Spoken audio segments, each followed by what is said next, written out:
देखिए, बिहार में अपराधी जो हैं वो पुलिस को लगातार ठेंगा दिखाते हुए नजर आ रहे हैं। लगातार जिस तरह से हत्याएं हो रही हैं, जिस तरह से आपराधिक गतिविधि बढ़ रही है, इससे साफ नजर आता है कि अपराधी ये कहने के लिए बिल्कुल साफ तौर पे कह रहे हैं कि भाई देखिए पुलिस वाले, सुनिए, हम कुछ भी कर लेंगे, आप हमारा कुछ भी नहीं बिगाड़ सकते हैं, हम आपसे डरते नहीं हैं। क्योंकि जिस तरह से लगातार आपराधिक मामले सामने आ रहे हैं, जिस तरह से दिन दहाड़े हत्या हो जा रही है और जिस तरह से लगातार हत्याएं होने के बाद भी जब पुलिस खोजबीन करती है, धरपकड़ करती है और उसके बाद भी फिर अगले दिन खबर आती है कि हाँ, किसी अपराधी ने किसी की हत्या कर दी, तो ये साफ नजर आता है कि अपराधी पुलिस को ठेंगा दिखाते हुए नजर आ रहे हैं।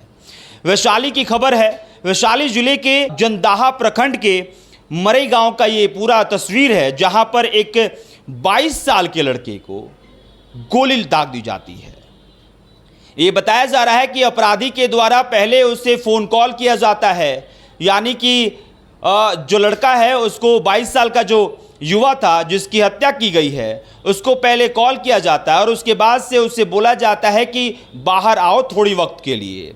इससे तो ये समझ में आता है कि वो व्यक्ति जो होगा वो 22 साल के युवा जो है उसके जानने वाला होगा, क्योंकि फ़ोन कॉल पे वो गया है और उसके बाद से उसके घर के मात्र 200 मीटर की दूरी पर ही उसे गोली मार दी जाती है। जो बताया जा रहा है उसके हिसाब से 2 जगह गोली लगी है, एक कान के पास में गोली लगी है और दूसरी गोली जो है वो पैर में लगी है। और इस दोनों गोली लगने के कारण वो मौके पे ही युवा की मौत हो जाती है।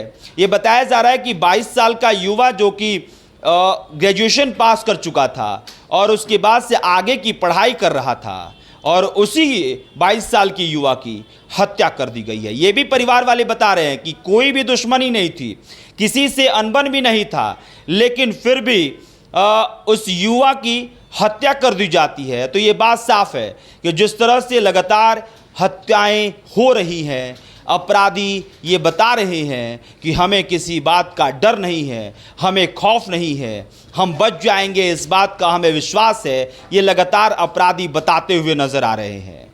नीतीश कुमार और नीतीश कुमार के पुलिस के सामने ये बड़ा चैलेंज है और रोज़ाना ये चैलेंज बढ़ते जा रहा है। हमने खबर दिया था कि किस तरह से 15 जो अपराधी हैं उसको उम्र कैद की सज़ा सुनाई गई 15 अगस्त को, और कई अपराधी हैं जिनको 3-3 साल की सज़ा सुनाई गई, यानी कि कैद की सज़ा सुनाई गई। और उसके बाद से इस बात की चर्चा हो रही थी कि जिस तरह से न्यायालय के द्वारा सज़ा सुनाई गई है, अपराधी खौफ खाएंगे, लेकिन अपराधियों के बीच इस बात का भी खौफ नहीं है कि हाँ, न्यायालय की तरफ से 15 अगस्त को अपराधियों को कड़ी से कड़ी सज़ा मिली है और पुलिस प्रशासन की तरफ से खोजबीन करके लगातार धरपकड़ किया जा रहा है। अपराधी को इस बात का खौफ बिल्कुल नहीं है, इस खबर से, इस घटना से पता चलती है। बहरहाल आपकी जो प्रतिक्रिया है उसमें लिख के बताइएगा। मेरा नाम अभिषेक श्रीवास्तव है, कैमरे के पीछे मंटू जी हैं। बहुत बहुत शुक्रिया।